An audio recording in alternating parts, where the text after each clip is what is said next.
जय हिंद, जय भारत, वंदे मातरम। मैं रविंद्र फौजी। साथियों, एक बहुत ही महत्वपूर्ण मुद्दा इस समय हमारे सैनिकों के लिए, खासकर वो सैनिक जो अभी छुट्टी पर हैं और उनको रिकॉल किया गया है, यानी छुट्टी से उनको वापस बुलाया गया है। लड़ाई के हालात हैं और ऐसे कुछ सैनिकों का मेरे पास कॉल आया और उन्होंने कहा कि सर, हमें वापस बुलाया जा रहा है और रिकॉल कर दिया गया है, हम वापस जा रहे हैं। तो मैंने कहा भाई, वापस तो जाना ही पड़ेगा क्योंकि लड़ाई का माहौल है और एक सैनिक तो इस दिन का इंतज़ार करता है। वर्दी इसलिए पहनता है कि वो कभी देश के काम आए।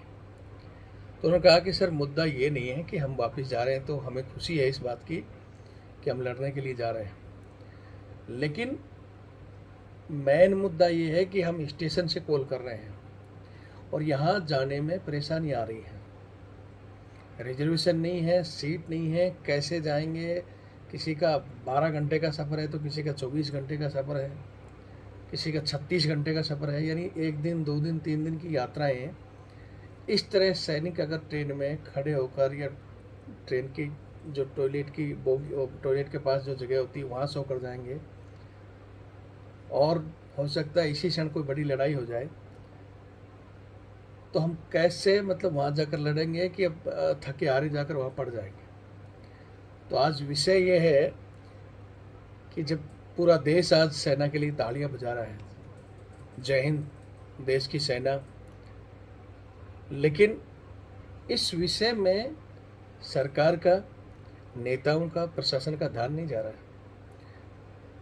कल शाम को मेरे को बताया गया, तो मैं हालांकि बाहर था, कहीं हॉस्पिटल में मेरा भी कोई काम था,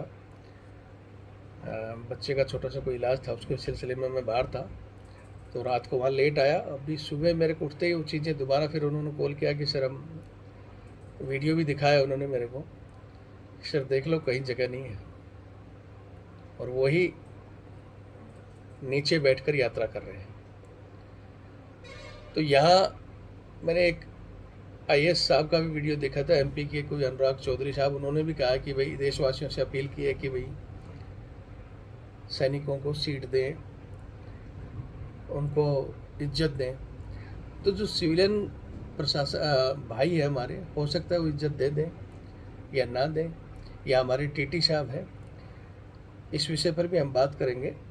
लेकिन सबसे पहले फ़र्ज बनता है कि इस समय जब सरकार को ये पता है कि भाई ऐसे ऐसे सैनिक आएंगे, तो हर एक ट्रेन में मिलिट्री बोगी अलग से अटैच की जानी चाहिए। जब कोई मूवमेंट होता है नेताओं के लिए लग सकती है, तो उसी तरह आप हर ट्रेन में एक डिब्बा रिजर्वेशन दे दें, खाली दे दें कि भैया ये सिर्फ सैनिकों के लिए है, जो अपना आई कार्ड दिखाएं, जो छुट्टी से रिकॉल हो रहे हैं, अपनी लीव स्लिप दिखाएं और वो अपने यूनिट बटालियन तक पहुँचे। मेरा पहला ये सरकार से निवेदन है।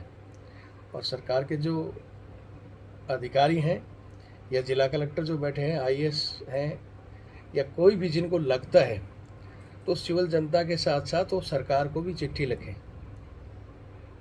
ठीक है, देश के राष्ट्रपति जी को लिख सकते हैं, प्रधानमंत्री जी को लिख सकते हैं, रेलवे मिनिस्टर को लिख सकते हैं कि भाई एक एक बोगी लगाई जाए। उसके अलावा जितनी भी हमारे पास सीटें रिजर्व रहती हैं, उनमें रेलवे को प्रॉफिट करने के लिए तत्काल में बेची जाती हैं या कैसे भी एडजस्ट की जाती हैं। उसमें आधा सरकार मुनाफा उठाती है और कुछ टीटी अपने जेब भरने में लगे रहते हैं। और टीटी जो देशभक्त है, हमारे समय में भी हमने देखा था, मगर बता देते थे कि भाई फौजी आदमी है, कोई सीट खाली है तो टीटी साहब दे दो यार, रिजर्वेशन तो मिला नहीं।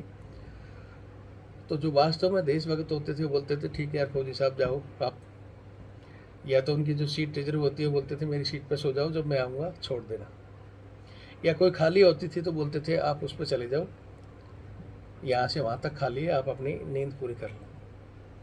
तो ऐसे भी टीटी होते थे। और कुछ ऐसे भी हैं जिनको पता है कि भाई इनके पास तो फ्री का वारंट है, पैसे देंगे नहीं, तो ये बोलते थे नहीं है जी, खाली नहीं है, खाली नहीं है, और इंतज़ार करते थे कोई 200 500 1000 रुपये दे और फटक देसी उसको सीट दे देती कि उस पर चले जाओ। टीटीओ को सब पता रहता है। तो आज भी वही हालात है। इस हालात में भी जो देशभक्त है वो तो दे देगा, लेकिन जो जेब भरने वाला है, लालची आदमी है, वो किसी भी हालत में उनकी तरफ से चाहे वो लड़ो मरो, उसे कोई मतलब नहीं, उसे अपनी जेब से मतलब है। गिरा हुआ व्यक्ति जो इंसान है वो कभी नहीं सुधर सकता, वो अपनी वही हरकत करेगा। ठीक है, तो टीटीओ पर सभी पर विश्वास करना मुश्किल है। देशभक्त है, उनको कहने की ज़रूरत नहीं है, वो खुद ही समझदार हैं। और इसी तरह हमारी सिविल पॉपुलेशन में जब रात होती है नींद सबको आती है। नींद किसी को नहीं दिखाती कि भाई ये फौजी हमें सीट दे दूँ, नहीं देते हैं। कुछ परसेंटेज लोग अगर देख लेंगे इस माहौल में तो उनको कहने की ज़रूरत नहीं है, वो अपने आप ही बैठने के लिए जगह दे देंगे, या हो सकता है जब तक वो बैठेंगे सोने के लिए जगह दे देंगे। समझदार व्यक्तियों को समझाने की ज़रूरत नहीं है। हिंदुस्तान में जो समझदार है, जो माहौल देख रहा है, वो ऑटोमेटिक ही अगर उसको लगेगा फौजी आदमी है तो जगह दे देगा। लेकिन जगह के अलावा जो सरकार का काम है, सरकार की जिम्मेवारियां हैं, उसके लिए सरकार खुद पहल करे। हालांकि आप सभी को पता है कि जो 22 को पहलगाम में कायराना हरकत पाकिस्तान की तरफ से वहीं से आए हुए मिलिटेंट्स के द्वारा हुई थी, आतंकवादियों के द्वारा धर्मपूंछ के मारना, वो चीज़ें सारी सब हो चुकी हैं। लेकिन उसके बावजूद भी हमने अपनी ठोस रणनीति बनाई, प्लानिंग बनाया और उनके आतंकी ठिकानों को निशाना बनाया। 9 जगह मिसाइल से या राइफल विमान से जो भी हमला हुआ है वो सिर्फ और सिर्फ आतंकवादियों को निशाना बनाया गया है, क्योंकि हम लोग कायर नहीं हैं। इंडियन आर्मी कभी भी बेकसूर लोगों पर वार नहीं करती है।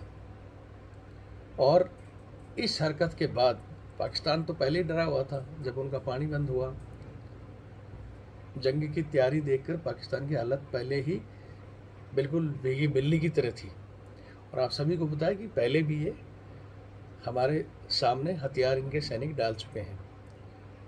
2 ही मिनट में ये इनकी हथियार भी डला दिए थे, पैर ऊपर और नीचे सिर करवा दिया था, अल्लाह पोजीशन इनकी हमने करवा दी थी और इन्होंने हाथ जोड़ लिए थे। सेम उसी तरह आपने देखा ही होगा, इनकी मीडिया, इनके खुद सेना की तरफ से बयान आ चुके हैं कि हाँ जी, भारत ने हमला तो किया है लेकिन आतंकवादियों को ही मारा है और सिविलियंस का कोई नुकसान नहीं हुआ है। अभी तक की जो न्यूज़ चल रही है, कितने आतंकी मरे हैं, उसका एग्जैक्ट आंकड़ा अभी हमारे पास भी नहीं आया है, उन्होंने भी शेयर नहीं किया है। हाँ, हमारी न्यूज़ के पास तो बहुत तगड़ी फ्रिक्वेंसी होती है, तुरंत ही बता देती है कि उसके 10 मारे गए, उसके 14 साथी मारे गए, उसके 5 साथी हाफिज के, उसके फलाना दिखड़ा। तो इनके पास तो पता नहीं कौन सा कनेक्शन होता है। इसकी मैं कोई भी सत्यता पर कहीं कुछ नहीं कह सकता। मरे हैं आतंकवादी और उनके साथ रहने वाले, चाहे उनके वो परिवार के लोग हों, दोस्तों, कोई भी हों। और जब इस तरह की चीज़ें होती हैं तो वो ये बात है कि तेल के साथ गुड़ भी पीस जाता है। ठीक है, अब इस हमले के बाद हालांकि पाकिस्तान ने कह भी दिया है, माफ़ी भी मांग रहा है, हाथ खड़े कर दिए कि जी हम कुछ नहीं करेंगे। अगर पाकिस्तान कुछ नहीं करता है तो लड़ाई आगे नहीं होगी, यहाँ युद्ध विराम समझो। हालांकि हमारे पूर्व जनरल की तरफ से, नरवणे साहब की तरफ से कहा गया है कि भाई ये तो ट्रेलर था, पिक्चर अभी बाकी है। हमारी आर्मी ऐसे कैसे तैयार है, जवान रिकॉल किए जा रहे हैं। यानी अगर लड़ाई हुई तो इस ट्रेलर को पिक्चर में बदलना और उसका प्लानिंग सारा तैयार है।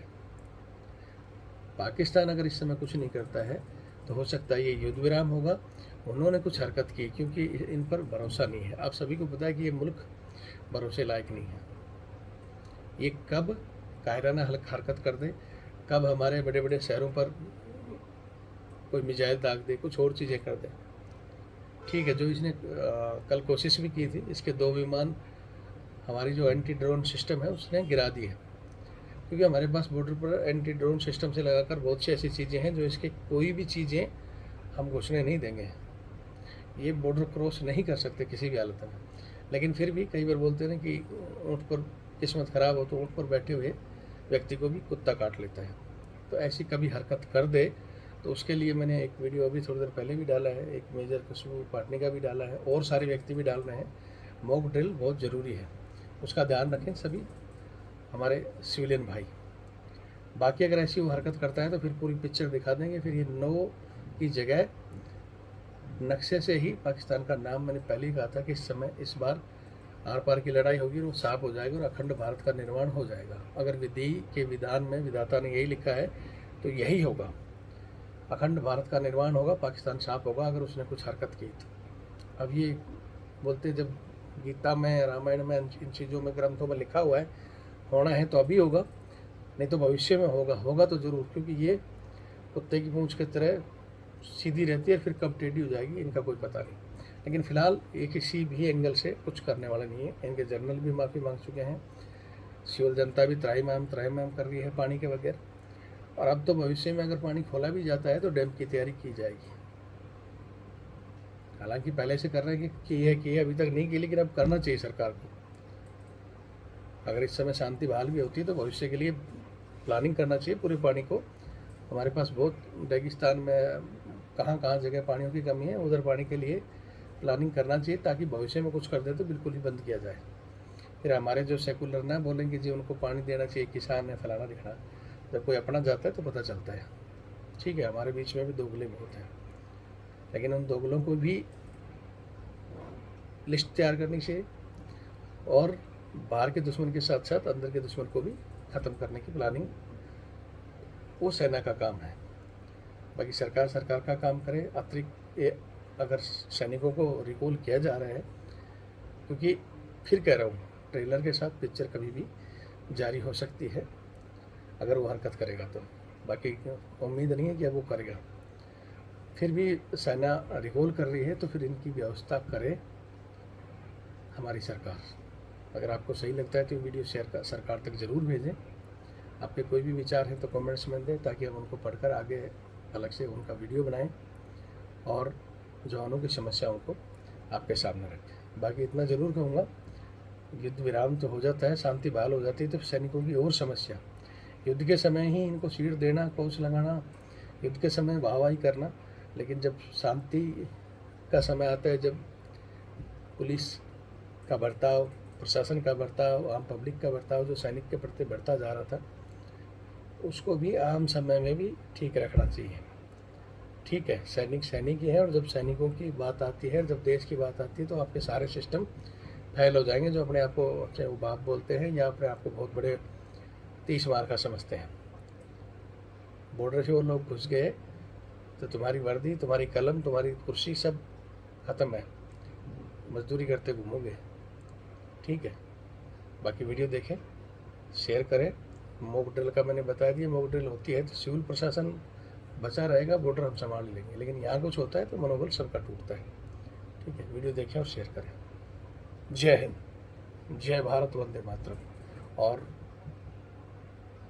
सैनिक अपनी यात्राओं में थोड़ा सा ध्यान रखें, सीटें जिसको नहीं मिल रही है इसके बाद भी, तो वो अपने वीडियो वगैरह शेयर करें ताकि हम